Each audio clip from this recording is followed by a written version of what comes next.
All right, ladies and gentlemen, welcome back to the Steve Malzberg Show. It's time to take your phone calls, but first, I want you to watch. This is why Donald Trump is where Donald Trump is. It's why Donald Trump is who Donald Trump is. Watch this. And because the lights didn't work, I won't pay the rent, so we get better lighting, and we don't pay the rent, right? Right? No, get those lights off. Off! Turn them off. They're too bright. Turn them off. Turn them off. Let's go. Ready? Turn off the lights. Turn off the lights. Turn off the lights. Turn them off.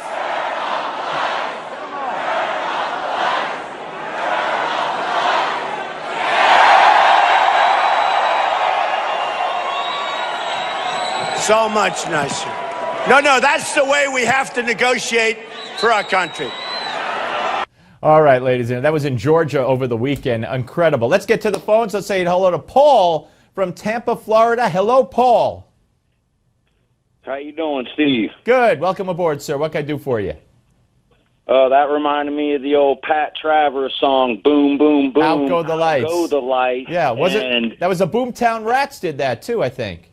Yeah, I believe so. And it just reminded me, I wanted to say, na, na, na, na, na, na, na, na, hey, hey, hey, to Jeb Bush, too. And as the pundits, as the GOP pundit candidates, I mean, these mainstream elitists, I'm tired of these oligarchy, Prince Jeb and Queen Hillary.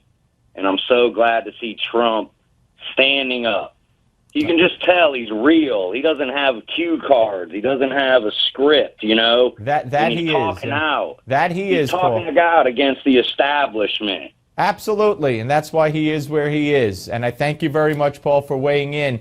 I want to go to Kathleen from Fort Covington, New York. Hello, Kathleen. Welcome aboard. Hi, Steve. Hi. I wanted to make a brief comment about how the liberal media obviously showed its card last week when they interviewed the Pope. It was very interesting that they chose to ask their question specifically about Donald Trump and immigration. I think if they weren't targeting Mr. Trump, they would have asked about candidates who support abortion. Well, they wouldn't do that because that would be Hillary. Right. Yeah. And, the Pope's predecessor, John Paul II, said it was a sin to support abortion with your vote. And all right, Kathleen, do you think, and we have no way of knowing this, if the Pope had been asked that question specifically about Hillary, that she refuses to say that even in 9 months she would not ban abortions, you think the Pope would say she's not a Christian? I hope he would.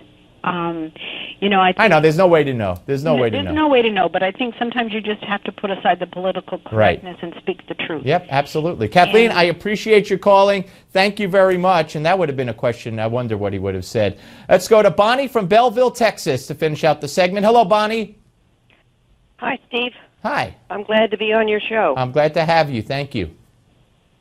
I do want to say I'm voting for Trump. I think he's got the courage and the passion. He's coming from a different motive. He's not backed by whoever's backing these other two. You mean Rubio and Cruz, yeah. Yeah, the kids. The kids, they haven't been around long enough to have lived through what we've lived through. I've got kids older than those two. All right, but let me ask you this. So let me ask you, Bonnie. You're in Belleville, Texas. Obviously, you and if I ask you what your friends think, it's a small sample. But, there's a chance. Ted Cruz would not predict the other day that he would win his own state of Texas in the primary. Will he? Well, that's pretty good. At least he had the insight to look ahead a little bit. Bonnie, I really appreciate you calling. Please keep listening. Can I say a couple of more things? No, you know what? We have a short segment today for the calls. We'll get to you again. Please call in again. But thank you for being out there. Thanks for participating. And please tell your friends and keep watching the show, Newsmax Television. Really appreciate it. Up next, we're going to stay in Texas and talk to former Congressman Tom DeLay. Without delay, don't go away.